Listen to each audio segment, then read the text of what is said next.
आपलं फक्त नाव सांगा. निकिता आटोळे.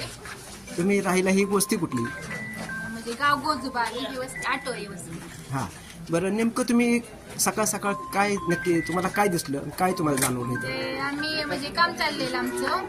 गाय आहे त्यांना चारा देत होतो. चारा देऊन झाल्यानंतर मी निघायची उभा होती बाहेर आणि तेथून ते पहिल्यांदा आलेले रुकले ते बघितलं.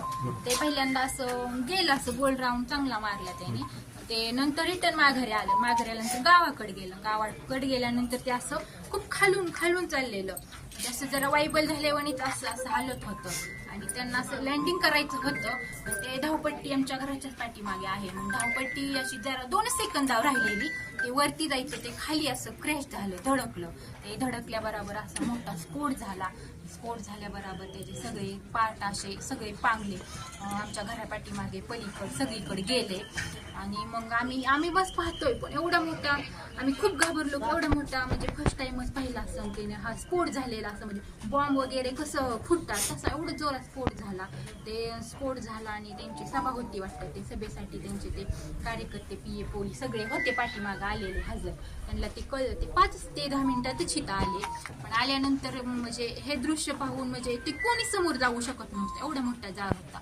2 अग्निशामक आणल्या, पाणी त्याच्यावरती ओतलं आणि तरी पण ते म्हणजे लवकर नाही भिजलं. 9:45 ही घटना घडलेली. ते 9, 9:15 पर्यंत म्हणजे हे असं पेट घेतच होतं, त्याच सुरू होतं त्यांचं. मग आम्ही गेलो म्हणजे थोडा कमी झाल्यानंतर जा तिथं आणि पाणी बादल्या भरून घेऊन गेलो आम्ही. म्हणजे एवढ्याला काहीच करू शकत नाही, पण फक्त म्हणलं बॉडी वगैरे कुणाच्या आहे असतील तर आपलं वाचवण्याचा आम्ही प्रयत्न करत होतो. मग ते साईडला पडलेली बॉडी जर पाणी वगैरे ओतलं आणि ती आम्ही प्रत्यक्षात बॉडी पाहिलेली. ती आम्हाला अगोदर माहिती नव्हतं दादांचीच बॉडी आहे.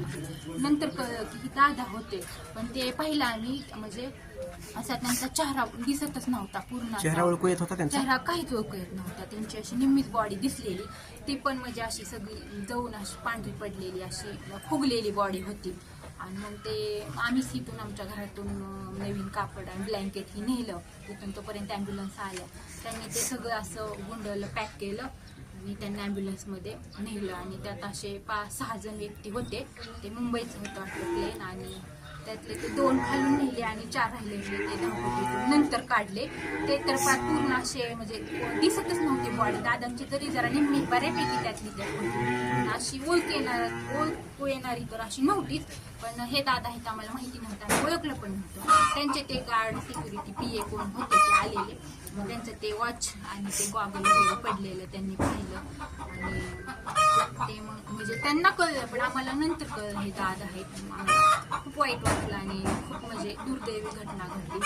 दिवस ना म्हणजे कायमस्वरूपी आमच्या लक्षात राहिना. आमच्या बारामती गावचे दादा म्हणजे महाराष्ट्राचे म्हणलं तर चालेल असं देव माणूस म्हणजे राजा माणूस हरपला.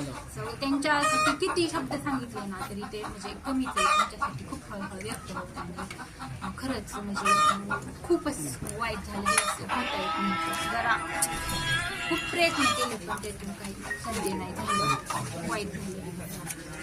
दादा हे महाराष्ट्राचे सर्व लेडीजचे बहीण म्हणजे लाडकी बहीण असे करत होते. त्याविषयी तुम्ही त्यांच्याविषयी अजून काय तुम्ही शब्द बोलू शकता?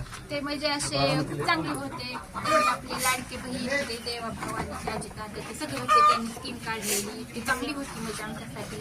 आणि ते आमच्या गावात मतदान वगैरे किंवा मिटिंग कार्यक्रम असला तर यायचे. आणि ते हेलिकॉप्टर किंवा विमाने उठले तिथून असे सारखे आमच्या इथूनच यायचे, घरातून असे यायचे. पण ते सभेत वगैरे असली तर म्हणजे आम्ही जायचो पाहिजे. म्हणजे ते खूप त्यांचं व्यक्तिमत्व होतं. त्यांनी खूप विकास केलेला. आणि आता म्हणजे बारामती असं म्हणजे किती म्हणजे खूप ते सगळंच हादरलेलं आहे त्यांच्यासाठी. म्हणजे काय असं शब्द सुचे नाही एवढं म्हणजे वाईट घटना. दादा जेव्हा बाहेर होते तेव्हा थोडंसं जीव दुखदुखी काय असं काही सुद्धा राहिलेलं नव्हतं. त्यांचं म्हणजे स्फोट झाल्याबरोबर ना त्यांना म्हणजे काहीच म्हणजे दुखदुखी तर नव्हती राहिलेली. त्यांना म्हणजे असं आतल्या आतच ते झालं आणि स्फोट झाल्याबरोबर ते डेटच झाली. एवढं क्षण म्हणजे असं व्हायला नको होतं. ते खूप वाईट घडलं. दुखदुखी पण नव्हती राहिली. पण ते थोडेफार जरी म्हणजे राहिले असते तर आपण उपचार केले असते तर काहीच नव्हतं राहिलं. सगळं पूर्ण चेहरा आणि बॉडी ते स्फोट झाल्यामुळं एवढं झालं.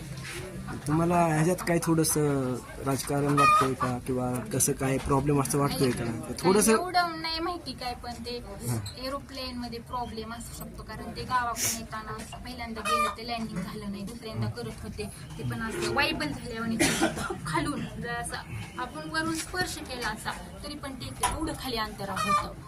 जरा वरून जरा गेले तर एवढं झालं नसतं, किंवा म्हणजे खाली लिंबुनीची बाग आहे तिथं जरी असं झालं असतं तरी म्हणजे एवढं नसतं, पण ते असं जोरात असं क्रॅश झाल्यामुळे ते जास्त धक्का बसला. दादाविषयी 2 शब्द अजून काय तुम्हाला वाटते मनापासून? भाव आपण म्हणतो, भाऊ आपला हरपला. खूप म्हणजे आपलं आमचं म्हणजे लाडका भाऊच आम्ही म्हणजे मानलेला, त्यांच्यासाठी म्हणजे खूप चांगलं व्यक्तिमत्व आणि चांगले होते ते. कुठले म्हणजे कार्यक्रम किंवा कुठल्या म्हणजे विकासाला आम्ही गेलो तरी ते म्हणजे असं सगळ्याला साथ सपोर्ट देत आले, आणि त्यांचे म्हणजे किती शब्द सांगितले ना तरी कमीच आहेत. ते खूप चांगले त्यांचं व्यक्तिमत्व, विकास सगळं पूर्ण आमच्या गावचा बारामती त्यांनी केलेला. आता म्हणजे त्यांच्यासारखे दुसरं कोणीच भरू शकत नाही. बारामती अपूर्णच राहणार, त्यांची जाग कोणीच घेऊ शकत नाही. त्यांची म्हणजे आठवण अशी येत राहील, पण ते खूप म्हणजे धन्यवाद.